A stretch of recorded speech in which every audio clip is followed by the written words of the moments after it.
ஃப்ரெண்ட்வுட்ஸ் நேயர்களுக்கு வணக்கம். பொறுத்து பொறுத்து பார்த்தாருப்பா. இந்த சம்பவம் நடந்துச்சுன்னா நமக்கு மாத்திரம் இல்ல, எல்லாருக்குமே இது ஒரு வெற்றி, சந்தோஷம் அப்படின்னு நினைச்சாரு. ரொம்பவே கெஞ்சியும் பார்த்தாரு. எந்த அளவுக்கு எக்ஸ்ட்ரீம் லெவலுக்கு போய் கெஞ்சணுமோ அந்த அளவுக்கு கெஞ்சியும் பார்த்தாரு. இவங்களுடைய ஆட்களும் போய் கெஞ்சி கெஞ்சின்னு பார்த்தாங்க. யாருமே இவருக்கு செவி கொடுக்குற மாதிரி தெரியல. இப்படிப்பட்ட ஒரு மனுஷன் நம்மளுக்கு தேவையே இல்லை அப்படின்னு ஒதுக்கியே வச்சிருந்தாங்க. பொறுத்து பொறுத்து பார்த்தேன், என் பேச்சுக்கு யாரும் செவி கொடுக்கல, அதனால இப்ப நான் பொங்கி எழுந்துட்டேன் அப்படின்னு ஐயா ஓபிஎஸ் அவர்கள் பொங்கி எழுந்திருக்கிறாரு. சென்னையில அதிமுக தொண்டர்கள் உரிமை மீட்பு குழு மாவட்ட செயலாளர்கள் ஆலோசனை கூட்டம் நடந்துருச்சு. இந்த ஆலோசனை கூட்டத்துல ஐயா வைத்திலிங்கம் கூட பொங்கி எழுந்தாரு.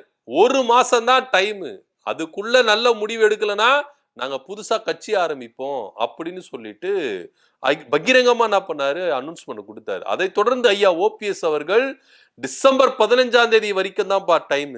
டிசம்பர் 15ஆம் தேதிக்குள்ள அதிமுக அப்படின்றது ஒன்றிணைகலனா நான் அதிரடியான முடிவு எடுப்பேன். இப்போ அதுக்கு ஒரு ட்ரெய்லரா என்ன சொல்லி இருக்கிறாருன்னா, அதிமுக தொண்டர்கள் உரிமை மீட்பு குழு அப்படின்ற குழு கழகமா மாறுது. அதாவது அண்ணா திராவிட முன்னேற்ற தொண்டர்கள் உரிமை மீட்பு கழகம் அப்படின்னு ஒரு தீர்மானத்தை நிறைவேற்றிருக்கிறாங்க. இது தீர்மானம் தான். இந்த தீர்மானம் எப்போ பகிரங்கமா அனௌன்ஸ்மெண்ட் ஆகி ஒரு கட்சியா மாறுனா டிசம்பர் 15ஆம் தேதிக்கு அப்புறம் அப்படின்ற ஒரு அனௌன்ஸ்மெண்ட்டையும் ஐயா ஓபிஎஸ் அவர்கள் அதிரடியா கொடுத்திருக்கிறார்.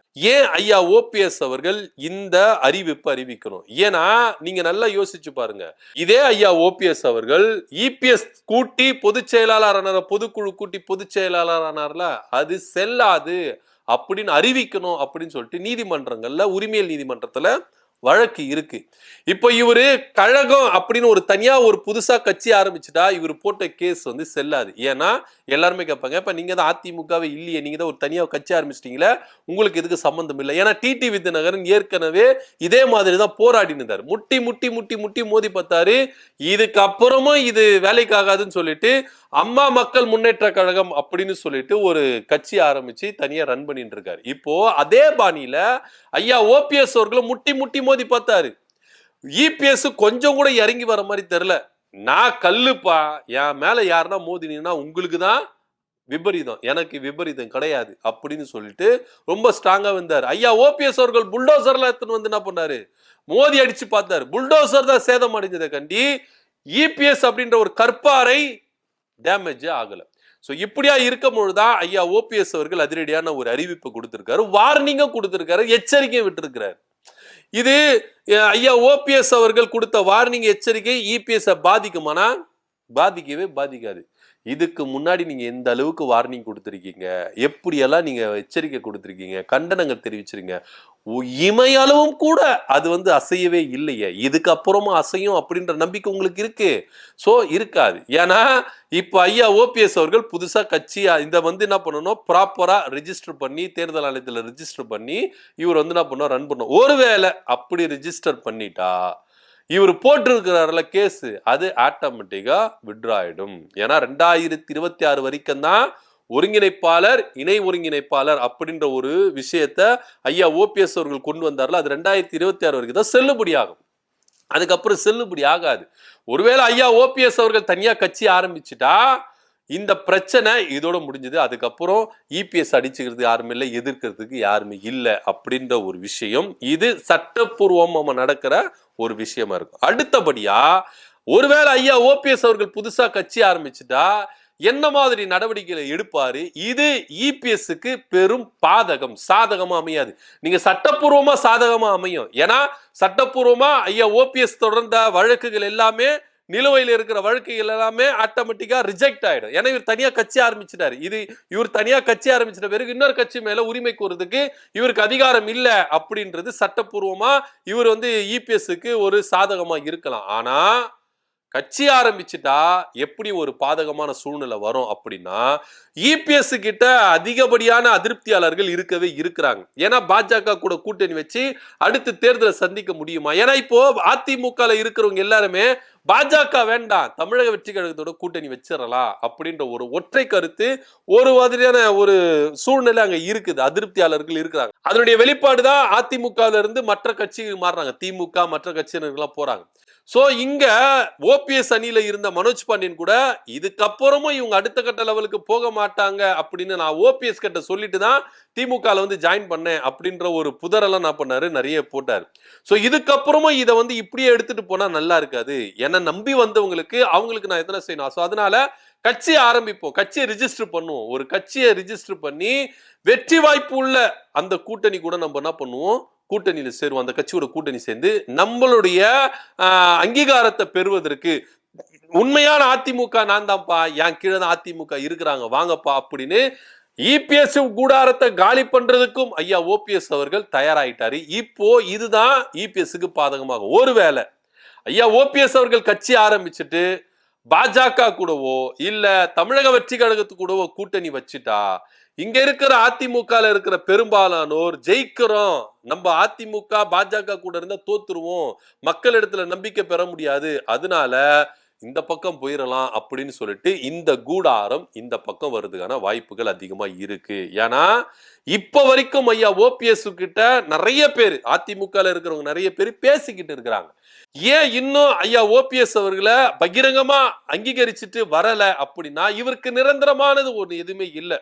அதிமுக தொண்டர்கள் உரிமை மீட்பு குழு அப்படின்னு ஒண்ணு நடத்தி இதை வந்து அதிமுகவை கைப்பற்றணும் அந்த ஒரு நோக்கத்துலதான் இவர் செயல்படுறாரு. கண்டி தனிப்பேரா ஒரு கட்சி ஆரம்பிச்சு நான் தான் உண்மையான தலைவர், இபிஎஸ்க்கு மாற்று நான் தான் அப்படின்றத நிரூபிச்சுட்டாருன்னா ஆட்டோமேட்டிக்கா இங்க இருக்கிறவங்க எல்லாருமே இந்த தலைமையை ஏற்றுக்கிட்டு இங்க வருவாங்க. ஏன்னா இப்போ ஓபிஎஸ் நம்பி வந்தவங்க ஒரு காலத்துல நம்பி வந்தாங்க, நம்பி வந்துட்டு ஓபிஎஸ் இப்படியே செயல்படுறதுனால இவர் அடுத்த கட்ட நகர்வுக்கு பாய்ச்சலுக்கு போக மாட்டேங்கிறாரு அப்படின்னும் போது ஓபிஎஸ் டீம்ல இருந்தவங்க எல்லாருமே இந்த பக்கம் வந்தாங்க. கேபி முன்சாமியா இருக்கட்டும், மாஃபா பாண்டியராஜனா இருக்கட்டும், நிறைய பேர் இங்க இருந்து அங்க வந்து தாவிட்டாங்க. சோ இங்க இருந்தா நம்மளுக்கு கட்சி அங்கீகாரம் அப்படின்ற ஒரு லேபிள் இருக்குல்ல, அதிமுக சின்னம் அப்படின்னு ஒரு லேபிள் இருக்குல்ல. சோ இதை இவர் கிரியேட் பண்ணிட்டாருன்னா ஐயா ஓபிஎஸ் அவர்கள் அண்ணா திராவிட முன்னேற்ற தொண்டர்கள் உரிமை மீட்பு கழகம் அப்படின்னு சொல்லிட்டு இத ரிஜிஸ்டர் பண்ணி இதுல ஒரு அங்கீகாரம் பெற்றுட்டாருன்னா இங்க இருக்கிறவங்க எல்லாம் ஆட்டோமேட்டிக்கா இங்க வந்துருவாங்க. அதுக்கப்புறம் நாளை பின்ன பெரும்பான்மை எனக்கு தான் இருக்கு, நான் தான் உண்மையான அதிமுக அப்படின்றத அதிமுகவை ஈஸியா கைப்பற்றிடலாம்.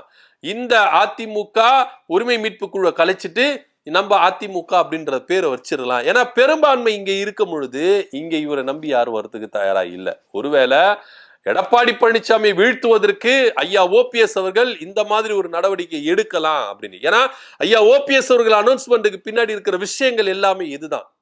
இபிஎஸ் காலி பண்ணணும், அதுக்கு நம்ம அதிமுக எனக்கும் சொந்தம் அப்படின்னு போராடுனா அதுல ஒரு அர்த்தம் கிடையாது. நான் கட்சி ஆரம்பிக்கிறேன், பெரும்பான்மையை நான் நிரூபிக்கிறேன், எனக்கு அங்கீகாரத்தை பெறேன், நான் அங்கீகாரத்தை பெற்று எனக்குன்னு ஒரு சில எம்எல்ஏக்கள் எம்பிகள் இருந்துட்டா ஆட்டோமேட்டிக்கா இங்க இருக்கிறவங்க என்ன பண்ணுவாங்க, அதிமுகவுக்கு மாற்று ஓபிஎஸ் பக்கம் தான், இபிஎஸ்க்கு மாற்று ஓபிஎஸ் தான் அப்படின்னு எல்லாரும் இந்த பக்கம் வந்துருவாங்க. அதுக்கப்புறம் ஆட்டோமேட்டிக்கா நான் கட்சி என்ன பண்றேன், ஒருங்கிணைச்சுக்கிறேன், சேர்த்துக்கிறேன் அப்படின்ற ரேஞ்சில தான் ஐயா ஓபிஎஸ் அவர்கள் இந்த முடிவுக்கு எடுத்து. ஆனா இருந்தாலும் டிசம்பர் 15 வரைக்கும் டைம் கொடுத்திருக்கிறார் ஐயா ஓபிஎஸ் இபிஎஸ்க்கு.